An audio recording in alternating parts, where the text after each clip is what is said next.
Right, good afternoon, everyone. A very warm welcome to today's live high impact webinar, and we're thrilled to have you with us. It's now noon, and once again, we've got another dynamic and insightful session lined up for you today. I'm Neil Peterson, I'm your host and moderator, and it's a pleasure to guide you through our discussion on a topic that's always top of mind for many in the property industry. Our topic today is unlocking tax-free wealth, property investment strategies with specialized trusts. And joining me are two leading experts in the property and trust space, who I will be introducing to you shortly. And today's webinar is brought to you by Real Estate Investor, REI. It's proudly served as South Africa's leading independent platform for real estate news, investment insights, property education since 2007.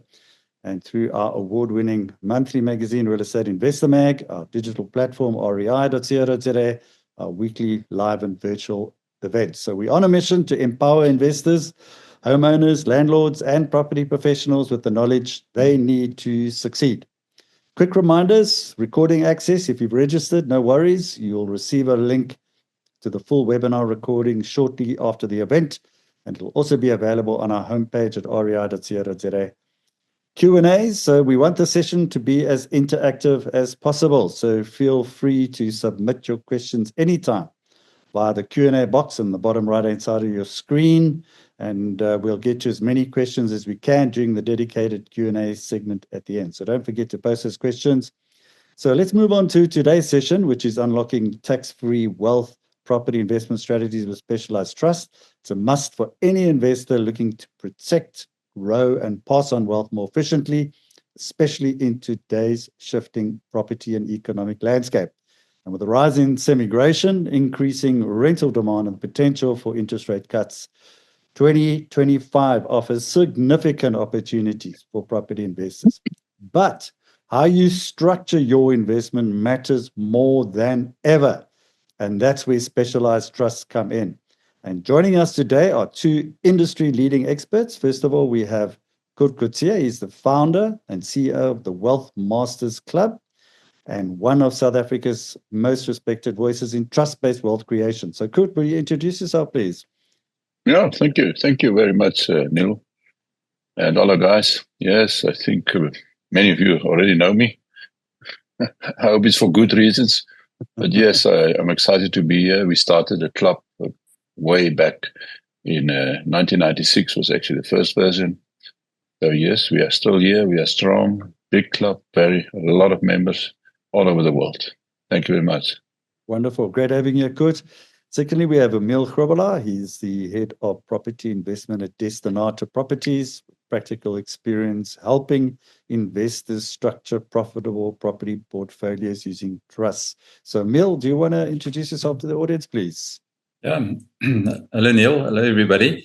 Yes, I think the one thing that I do want to say, apart from being in this profession for about 16 years now, we specialize in the investment sector of the market. So we don't really deal with the public sector where we list houses and sell it. We specifically go out, find the right type of property for investment, and then obviously help our clients to put it in the correct ownership structures.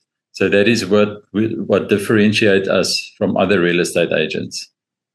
Okay, excellent. Thanks for clarifying that, Emil. Great to have you on board today as well. Let's get into our Q&A discussion for today. And as I say to our audience, please interact. Please don't be shy. Please submit your questions. So, Kurt, let's start off with you. Why are trusts becoming the preferred investment vehicle for high net worth individuals in South Africa?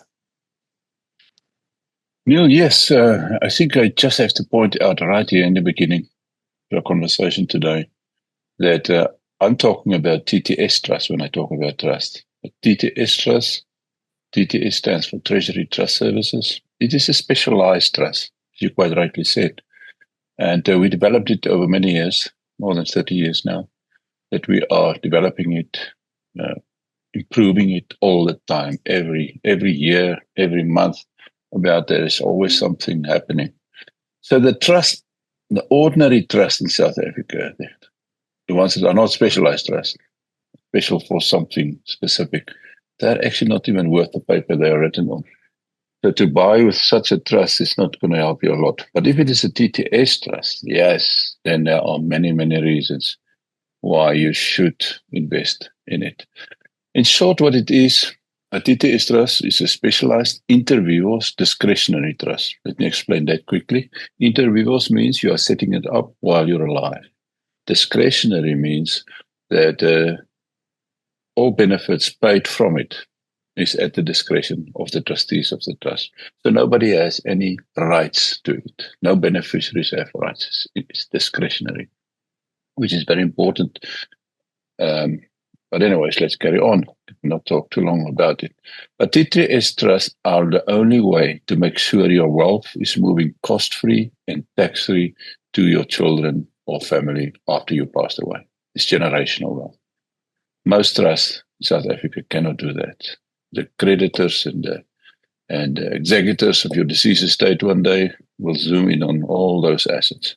But if it is a TTS trust, it's untouchable. Nobody has ever taken anything, no executor has ever taken anything from a TTS trust that I know of. Yeah, well, I think that's such an important point there because, we want to protect our assets and we just see investors losing it. So, Emil, from your experience, what's the key advantage of using a trust over buying a property in one's personal name? Because there's a lot of people that just decide, I want to buy my personal name. These trust things, they get too complicated. Yeah, Neil, the trust has many benefits, specifically on your passing. The assets are not part of your deceased estate. So in other words, your estate's value is much, much lower. So the taxes that you pay on it is a lot lower. Also, in terms of transferring assets, if it is in your personal name on your passing, you need to transfer it to whomever needs to get it thereafter, and the costs associated with it. In a trust, all that is required is the change of trustee, which is obviously a lot lower cost versus, for instance, a property registration to a new person. The trusts are also having the benefit of risk management.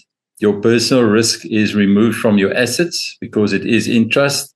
So whatever you do in your personal capacity, you cannot lose those assets in the trust.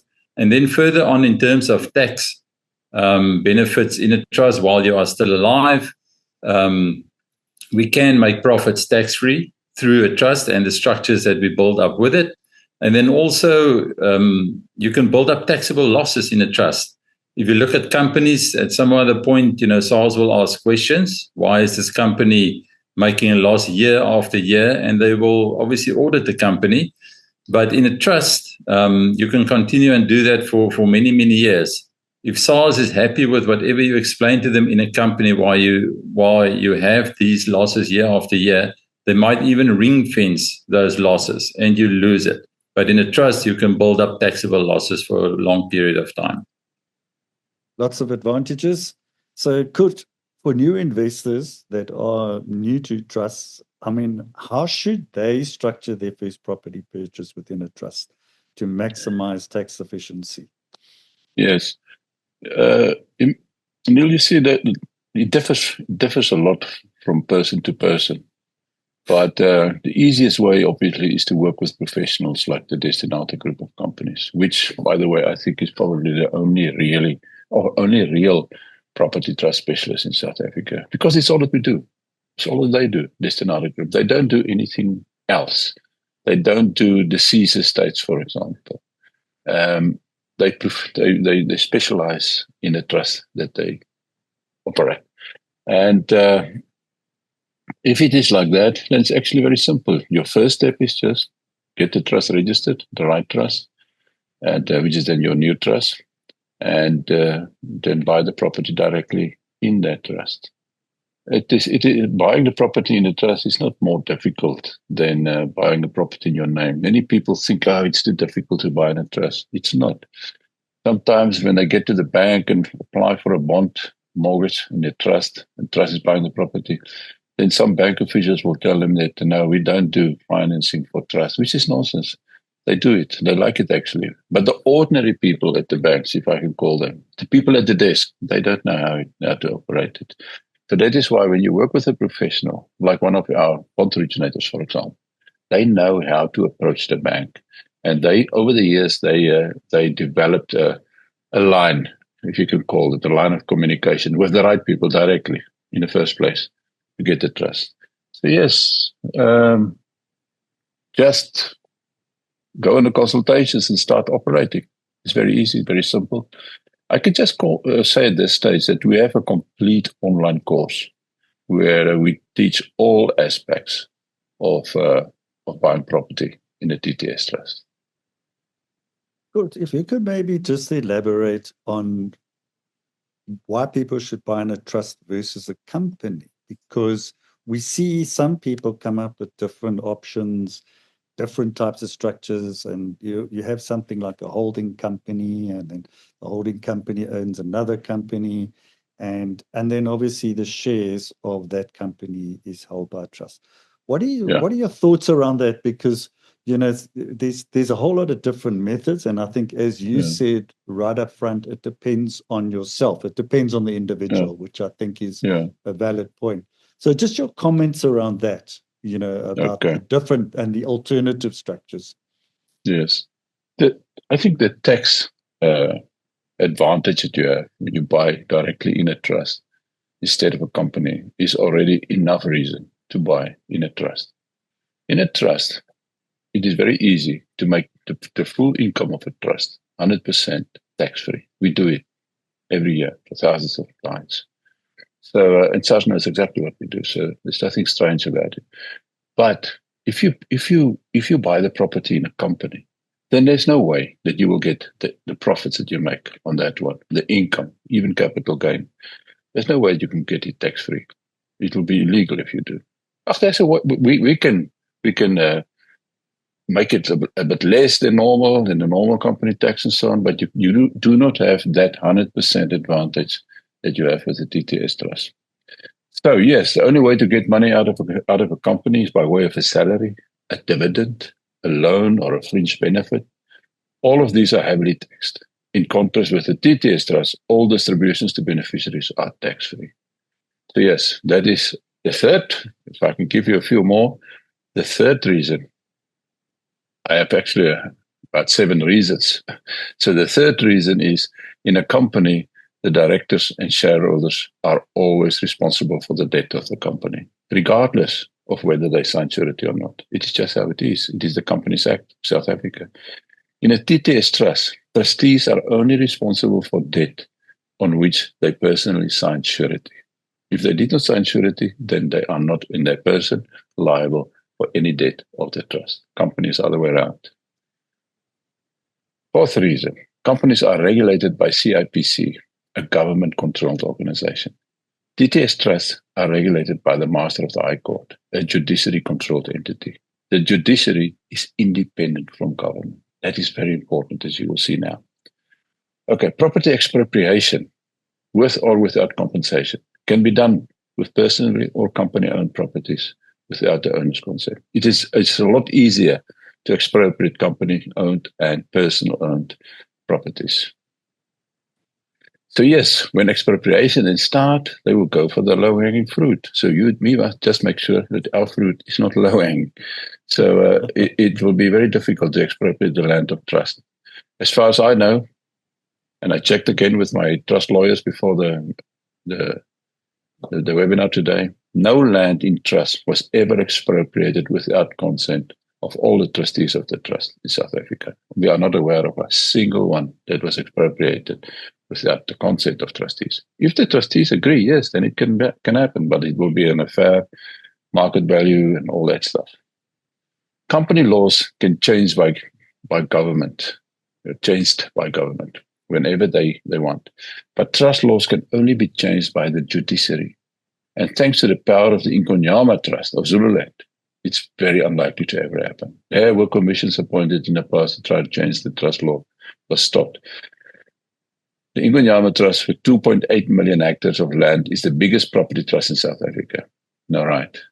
Do you think they will, the Zulu king will allow that to happen. No, he already told them several times, don't stop this nonsense. You cannot take my land or the land of trust in South Africa. So that's our big protector. And then lastly, companies are not allowed to make losses year after year. Emil already said that.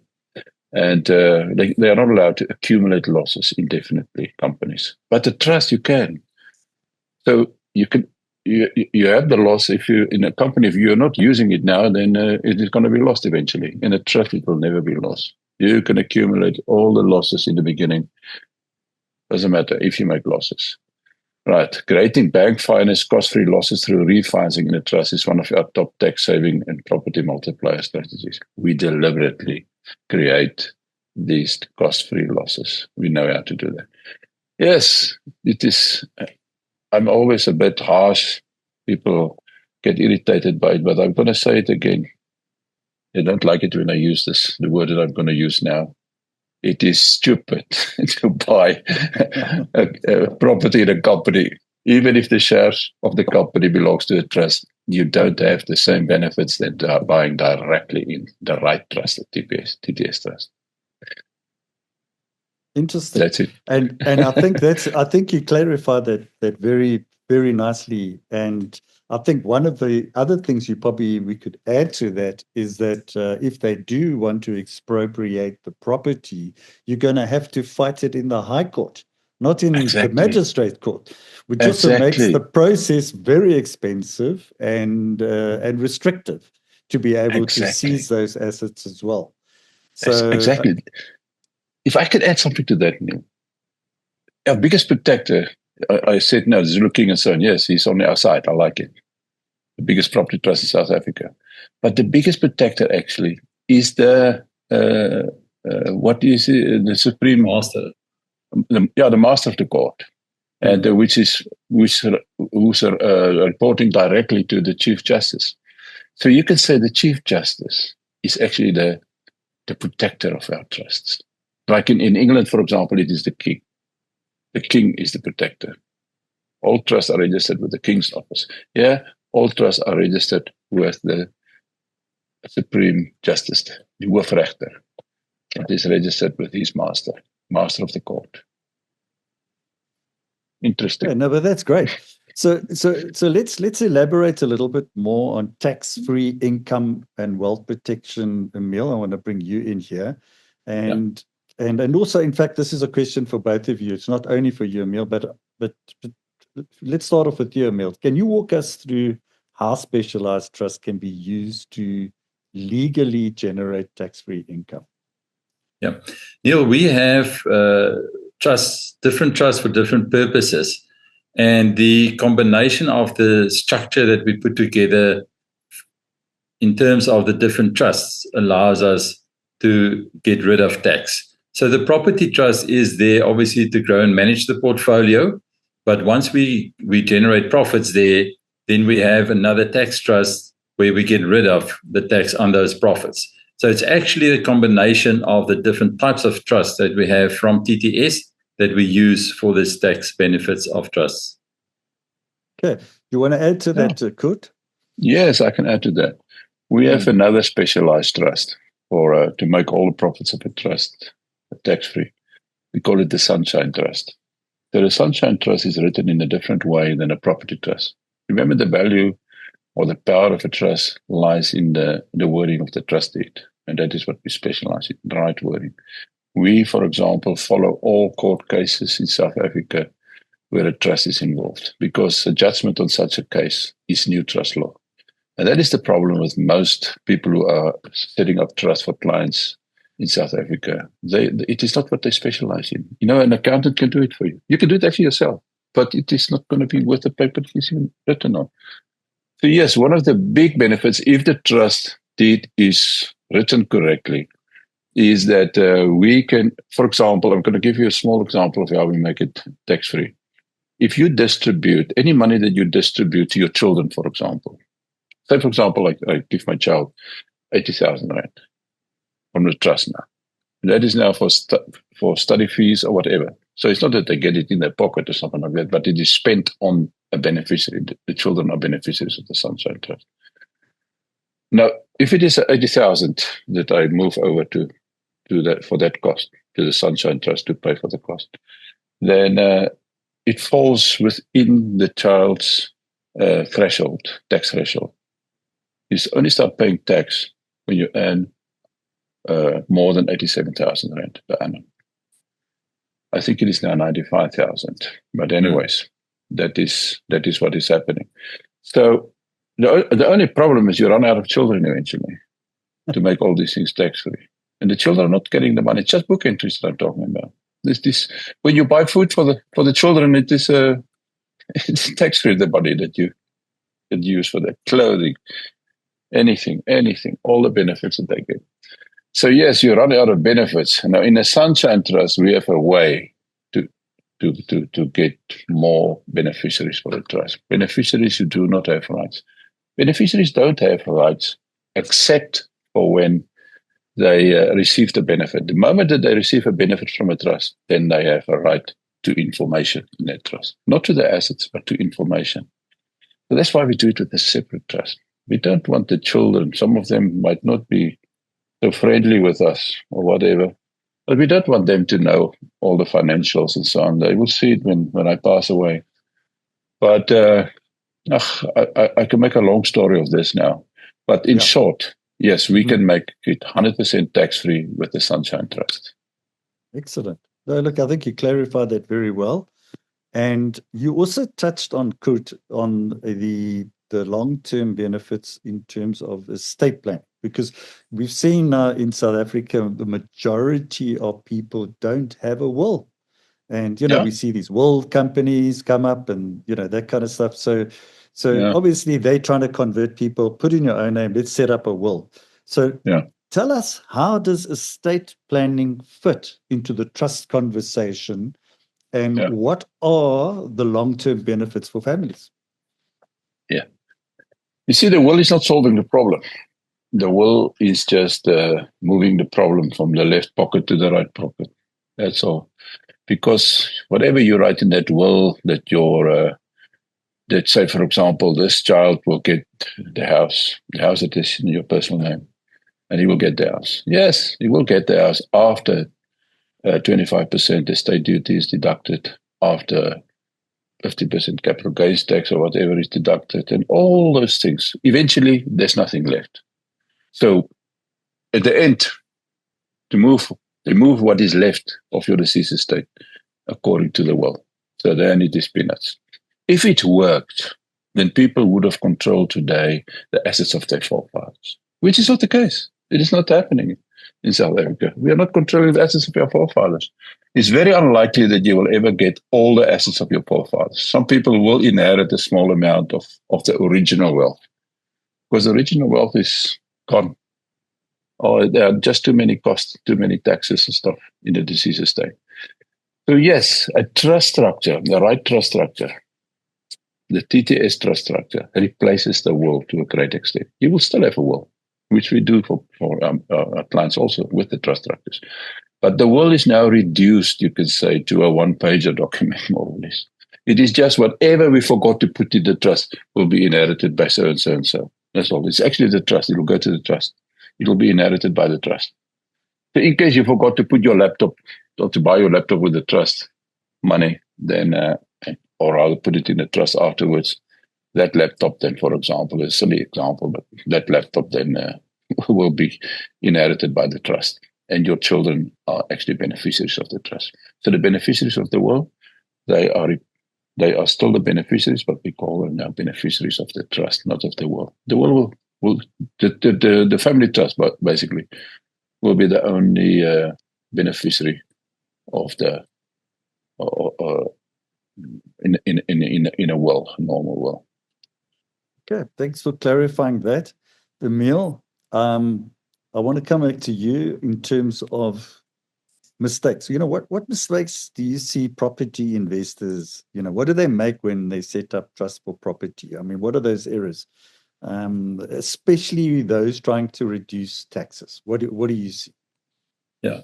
First of all, people tend to get quite impatient waiting for the trust registration because it takes longer than a company, for instance. A company, immediately, you can buy in your personal name immediately as well. So they're usually very excited to start a portfolio. They found something they like, the numbers make sense, it's a good investment, and they want to buy.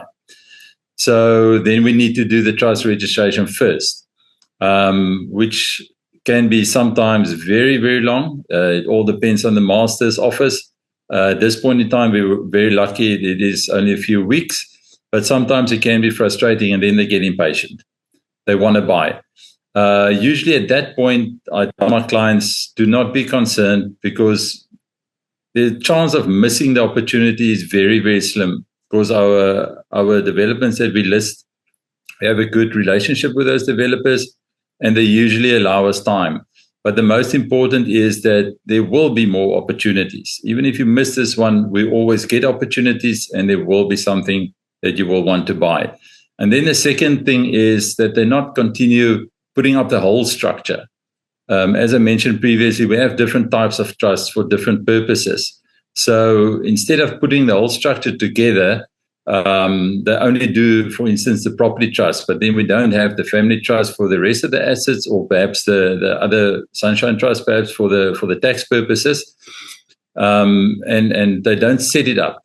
It is important to set up the property trust first, so that allows you to buy, and after that you can carry on growing your structure to ensure that by the time you make profit out of your portfolio, that you can get rid of the tax on those profits. So those are the few things that people usually do wrong when they're excited about buying and growing a portfolio. Okay, so good. They've set up their trust. They're ready to invest, and we're seeing some migration increasing, and we've got interest rate cuts on the horizon. Markets looking a lot more positive, and we expect an announcement shortly on the interest rates that it's going to be cut, and we hope it does. But what opportunities do you see emerging for trust-based property investors in 2025? Okay. I just want to quickly add something to what Emil said there, and that is the biggest mistake that people make in buying property, if they are not following the wealth mastery system, is that they have one trust and they do everything in that trust. The debt is in it, the properties are in it, the cars are in it.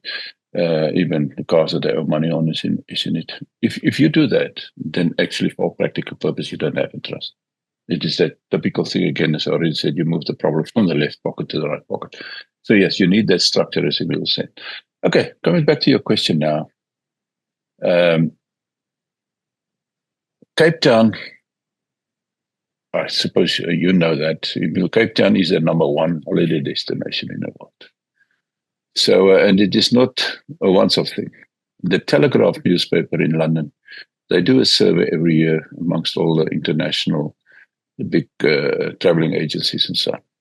And for the last 10 years, Cape Town won it, the number one position, 8 times. 8 of the last 10 years.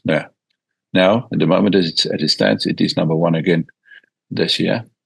So, guys, that is an opportunity that we should use. We have also a lot of Airbnb units in Cape Town. And my Cape Town properties are doing fantastically well on Airbnb. So that is another nice add-on to have, because now you have good cash flow and you have good capital growth. Otherwise, with the normal townhouses, you have still good capital growth, excellent, but the rent is more or less always just enough to cover the bond costs and stuff like that. That is the goal, is not to have any negative cash flow. If you can do it from the beginning right, and most of the properties that Emil is selling to our members are on that break-even basis, more or less. We don't like shortfalls. We try to avoid them. If we do have shortfalls at the end of the world, we use that for tax purposes that again also. But with the short-term rentals, the rent is very high, and they are high in demand. We saw it even during COVID with the ones we had then already fully let. And now, in the summer months in South Africa, fully let. And even now, it is in the winter, we have very, very good demand for our units in Cape Town. So, the migration, So immigration is creating the competition for us. And the competition is creating the capital growth for us. So I like it. The more people emigrating here, entering the property market, paying more for property than what we would have paid or should have paid, that pushes the price up for everybody. That's the beauty of it. Yeah.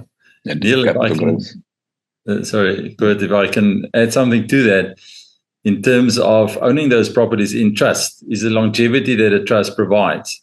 These properties, they'll be in existence hundreds of years from now, especially property next to the coast, remains popular, remains strong, remains in demand. So the longevity of a trust provides that those properties are not being lost. They don't lose the value when they're being transferred from your personal name to the next person. So that is the big advantage that a trust will provide on these types of properties. Right.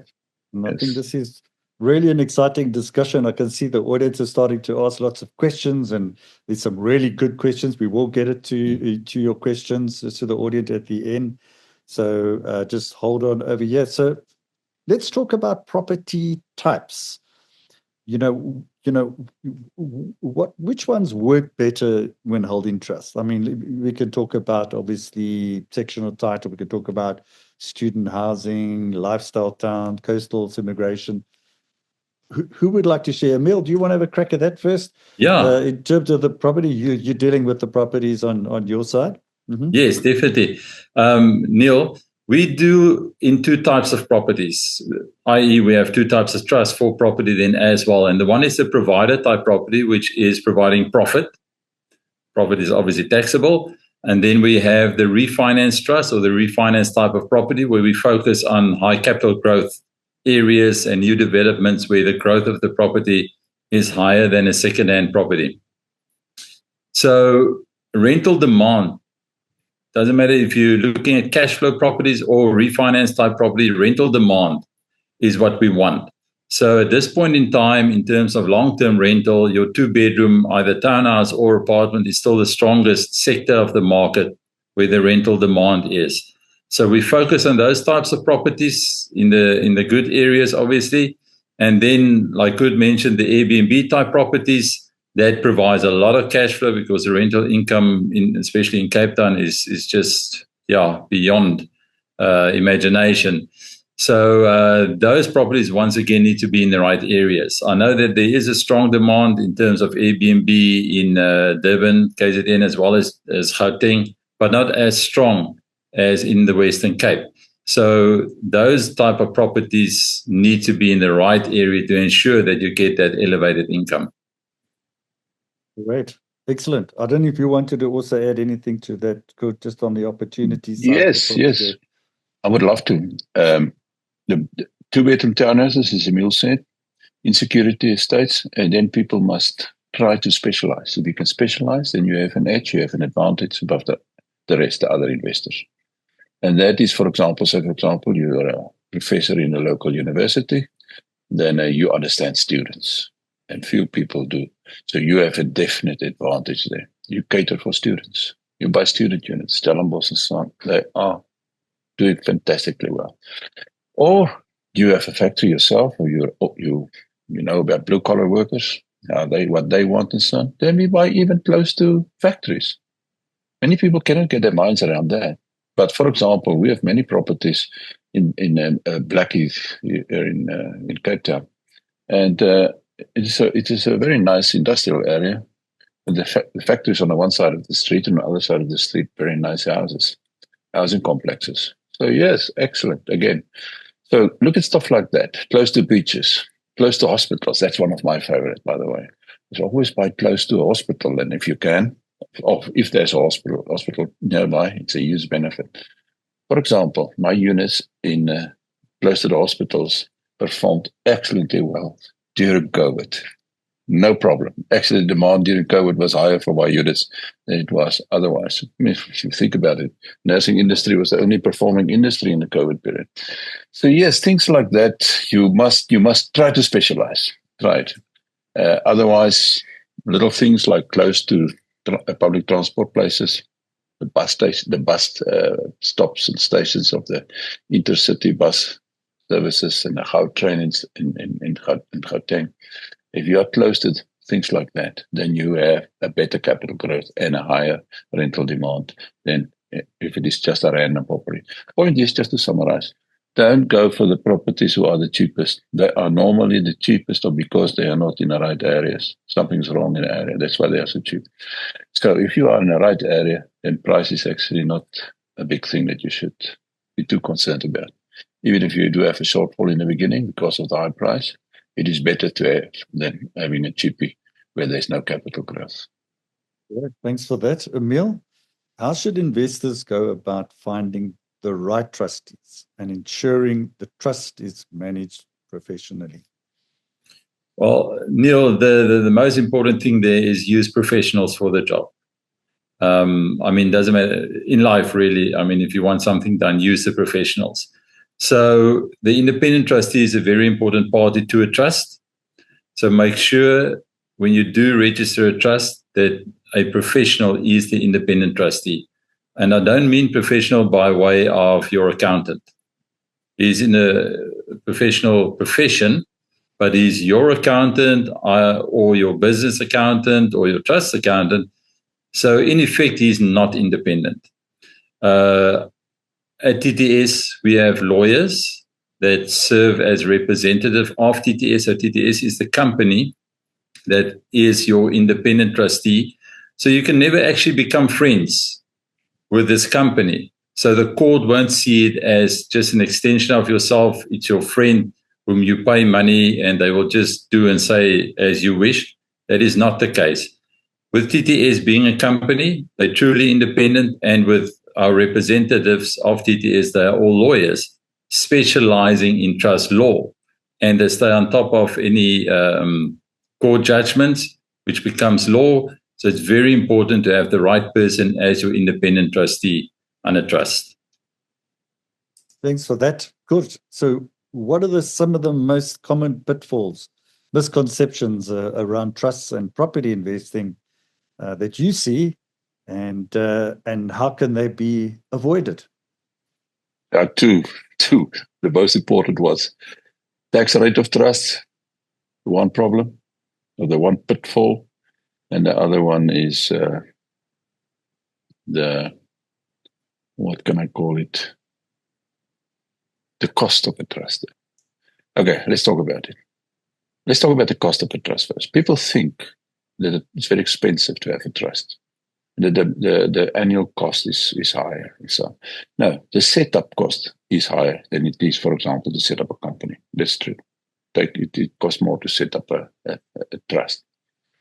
But the benefits of that cost is huge. You cannot even compare it with a company, as we already discussed there in the beginning of the conversation today. But the tax rate of trust, our competitors in the market are the typical financial planners. Sorry, I have to say that. And one of the things that I always use as a stick to hit us with is don't listen to good Sia.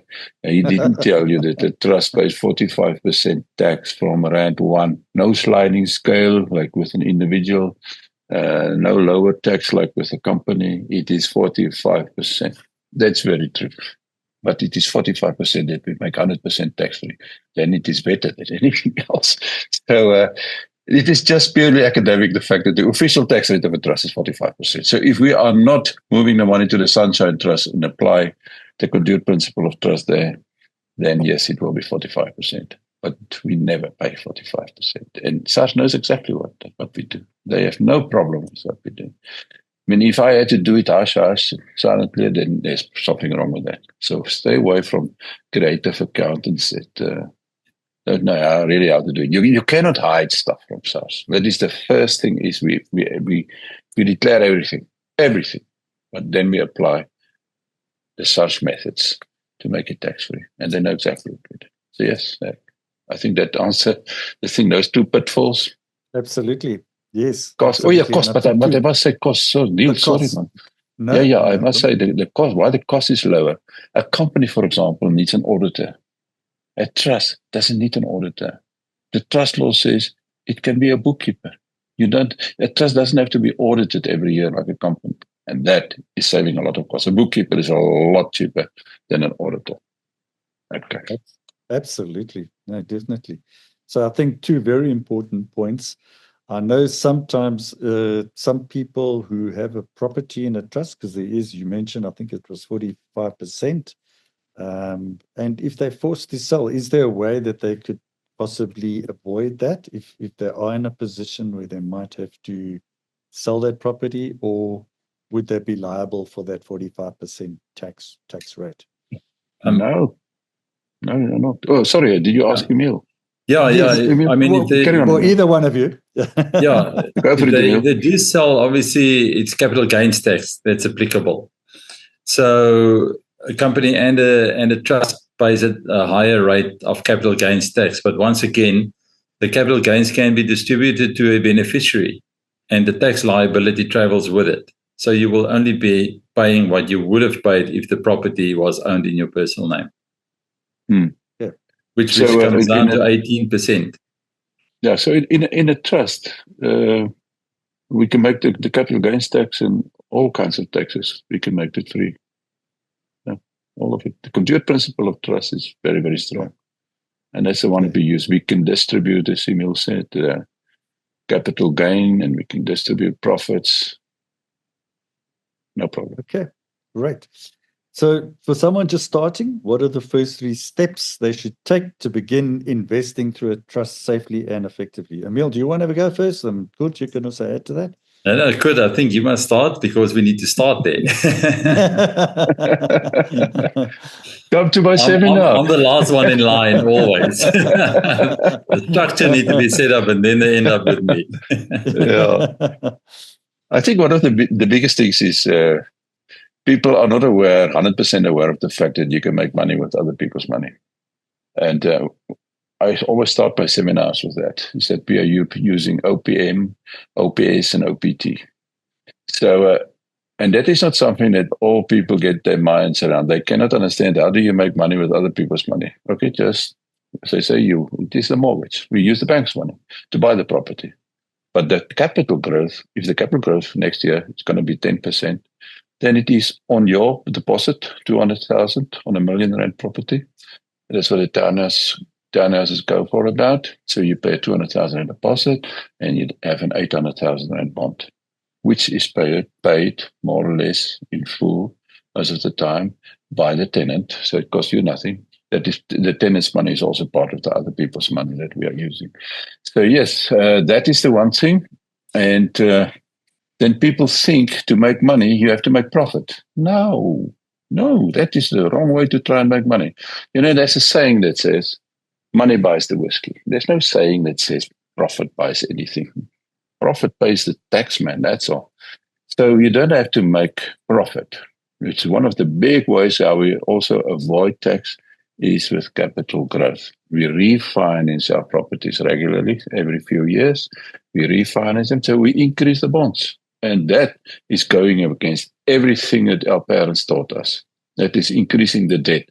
But our parents never told us that there are the right kind of debt and the wrong kind of debt. So refinancing a property and a tenant pays that higher bond repayment that you have thereafter, that I think is the right type of debt.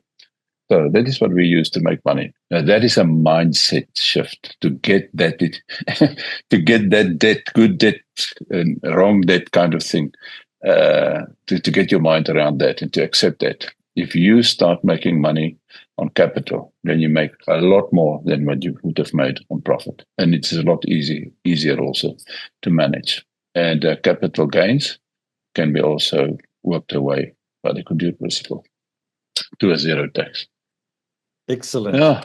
So, Emil, did you want to add to that in terms of that? Yeah. Definitely. Plenty to add, Neil. Yeah, so basically the first steps to be taken, you know, if you're interested in property investment, firstly, and also to set up your trust structures, go onto the wealthmastersclub.com website. Sign up for our newsletter there. There's a lot of information that you'll receive weekly, but then attend the seminar. We have seminars throughout South Africa, Cape Town, Durban, and Johannesburg on a monthly basis or 3 monthly basis per area. So there you will get a very basic idea of what we do and how we do it. So it's very important to obviously do your homework. Gather the information, see what it's about, how we do it. And then from that point onwards, if you are interested, then we will have a consultation with you. We will discuss your required structure, because everybody's situation is different. And from that point, we will register the trust if you are happy to proceed with that. And as I mentioned, last, right at the end, you will end up with me and we will discuss the investment properties.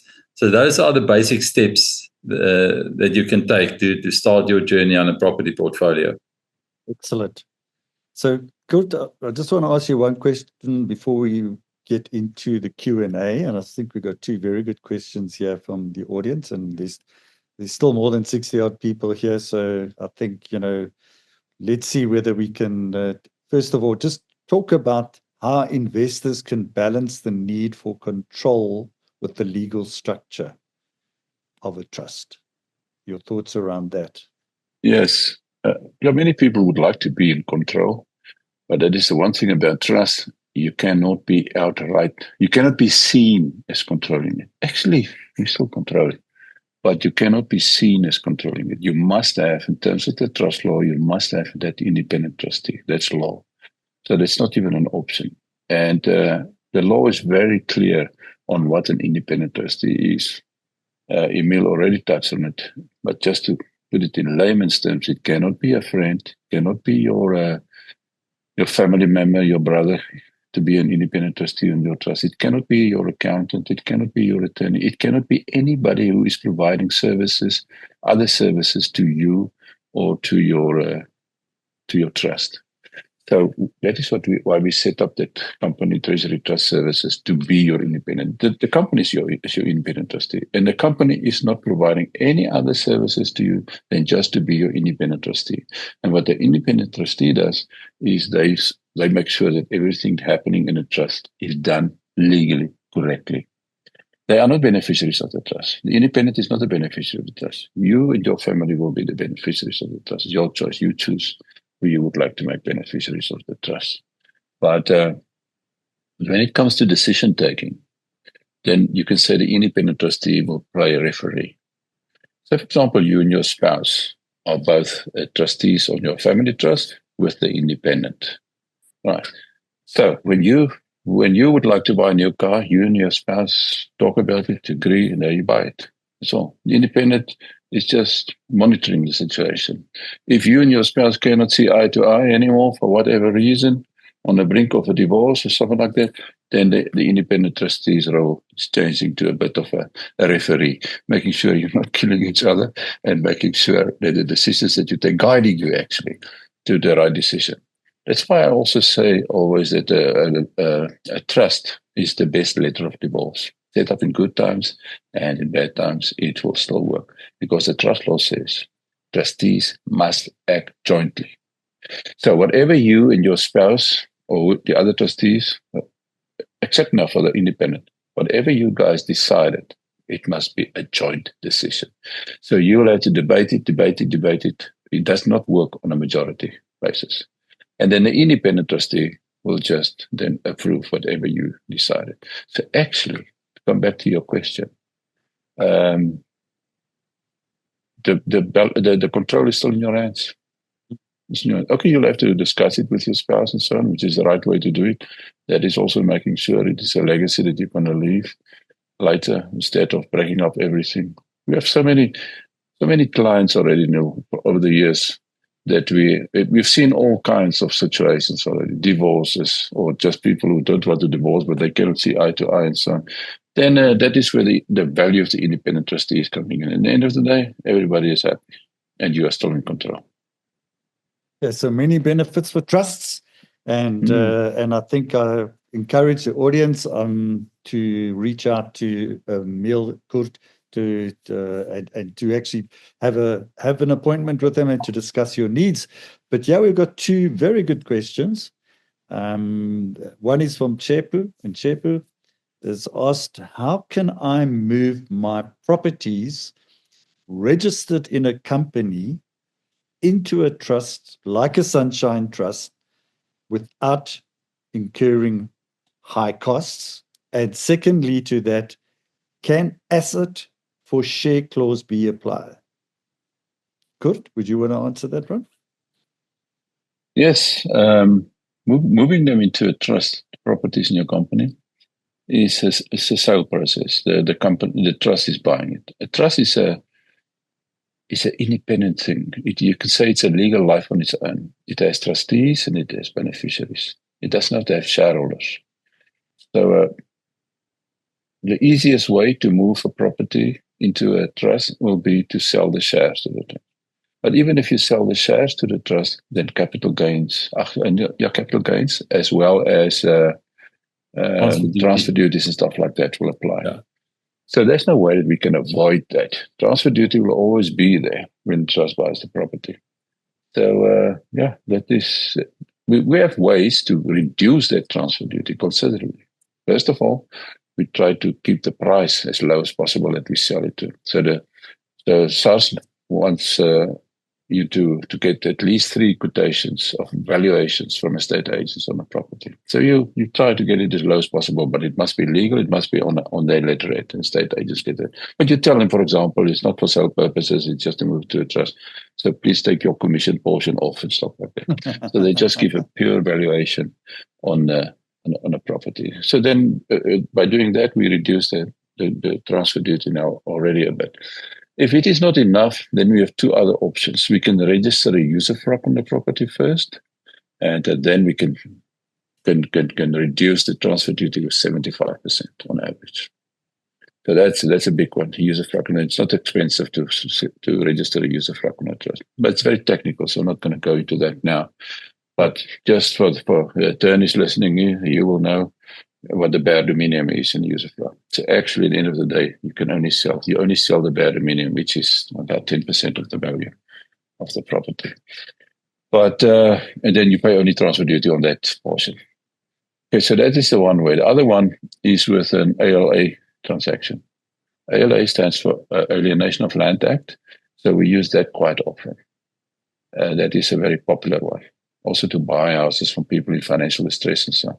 So yes, the trust then will buy the property from your company or from you with an Alienation of Land Act contract in place.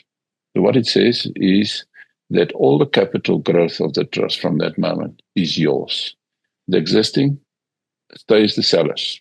So the trust is now the buyer. So now all the capital growth is now in one place. The only reason why this is so popular is for, especially in the beginning, when people want to use money rather to buy property than try to fixing a situation, because it is very cheap, the ALA. But transfer didn't change. Property is still registered in your name, and the trust is just now the new owner of the property. So the banks are informed. Trust is even taking over your personal bond that you have with the trust on the property, and so on. So yes, that is a huge saving. Actually, the ALA is postponing the transfer indefinitely for one day in future when you have money to pay it. But it is also capping it at the value of that on that date of the ALA.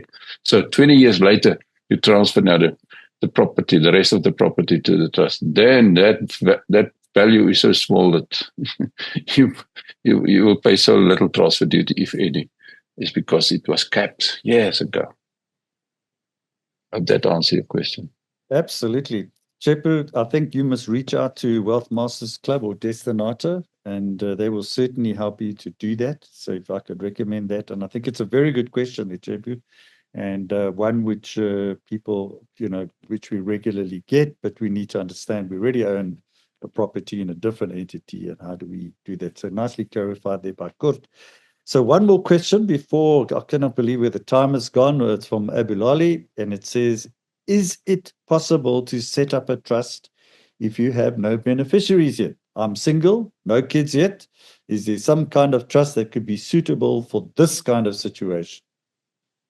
You want to answer that as well, Kurt?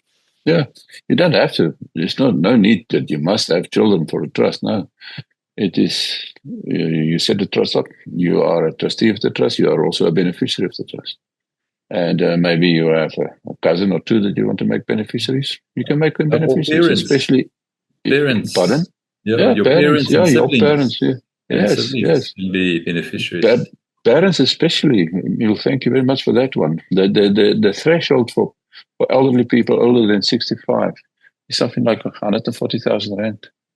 So every year that 140,000 rand, because so many people take care of their parents anyways, financially and so on, and make sure they're fine. Because the parents are victims of the industry, that other industry that do the wills and stuff.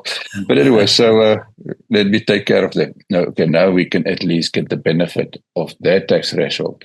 Like a child, a baby, it is 87,000 rand. Now with the parents, it is 136,000 rand, but it's a big amount. And so those are the benefits that you only have with a trust. So even if it is just you, no wife, no parents, nothing, then the tax benefit is enough reason already to rather have a trust than doing it in your personal name or in a company. Excellent. Okay, so what I'm going to do now, Emile, I'm going to ask you to give your closing comments, your closing thoughts, maybe parting shots that you can leave somebody with a little bit of advice sort of for the way forward, what their next step is, because people are asking questions and very good ones, and how they can reach out to you. So maybe you can end off, and then I'll ask Coach to give us his final thoughts. Yeah, thank you, Neil. The most important is that your assets must be in trust. Either your personal assets, your cars, your furniture, etc., must be in a trust. Your property that you live in must be in a trust. Your investment portfolio must be in a trust. The benefits that the trust offer is way better than anything else. I know there's a lot of people that say, Biden company put the shares in a trust, but it's not the same benefit. So especially young people, when they start off, register a trust. It is not that expensive to maintain a trust on a monthly basis. Start off correctly. It's very costly if you buy all these assets and have to transfer them later on to a trust. There's always cost to be paid. The attorneys want their money. So that is very costly. So when you start off, when you're young, make sure that you started right and buy your assets in a trust directly. In terms of getting hold of me, I think the easiest would be by email. It's Emile, E-M-I-L-E, @destinataproperties.com. So if you have any questions in terms of trusts or property, investment property or investment portfolios, that is where you can reach me. Thank you, Neil. Excellent. Thank you very much, Emile. And once again, his email address, emile@destinataproperties.com. If not, you can just send it also to info@REI. If you don't, we will ensure that Emile actually gets the email. Kurt, your final thoughts, please. Yes. Yeah. Well, Emile, thank you very much. You actually gave a very good explanation of why they should start. Start right. Starting right is the cheapest way of doing it. The longer you wait, the more expensive it is going to be to eventually move everything into a trust. So if you start right and you save a lot of costs, it costs some money to set up the trust, but it's money well spent because you will never regret it if you start with your trust, but the right trust, guys. I cannot emphasize that. People come to us with trust deeds. In the beginning, in the old days, we tried to panel beat them a bit, but yeah, that is even difficult. So nowadays, we just replace the trust deed wording with our wording and file it with the master, and the master is happy. So those of you who already have trust, bring them in. Let's review them. We have service providers that will help you, but the starting point is with services at Wealth Masters Club. So I'm not going to give you my email address because it's not going to help you. Myself, you will see me on seminars and so on, and you're welcome there to talk to me, chat with me during the breaks. But otherwise, I strongly recommend that you go straight to our service providers. And the reason why I say that is because they are registered to give advice, which is very important. I'm not registered to give advice. So I'm just talking generic stuff here. So I don't have one-on-one consultations, sorry. Emile is properly registered, yes, so you can have a one-on-one with Emile at any time. and with our trust people, our wealth officers, and so on. So send a mail to services@Wealth Club and ask them to put you in touch with a wealth officer. Excellent. Great. Thank you. That's Kurt Kutsia. He's the CEO and founder of Wealth Masters Club, which you can reach out to. I encourage you to reach out both to Kurt and to Emil of Destinata Properties. So thank you to both Kurt and Emil. I think it was really valuable insight today. I mean, we've really covered, I think, really powerful strategies using specialized trusts and unlocking tax-free income, protecting assets, and also building generational wealth. And a shout out to you, our audience today. Thank you for joining us here today. Your engagement, as always, has made this session valuable and impactful. We really appreciate your time and participation. And we hope you're walking away, as I say, with really actionable insight, fresh perspectives, and new real estate strategies for your business. So once again, great insightful webinar again. This is Neil Peterson from REI signing off alongside our expert panelists, Emil and Kurt. Thank you all for joining us, and join us next week. And just to let everybody know, we have a webinar same time next week. It's on the 22nd of May, why South African residential property is the world's most undervalued high yield investment. So join us. There is a link at the bottom, or go to the REI website. And until next week, everybody,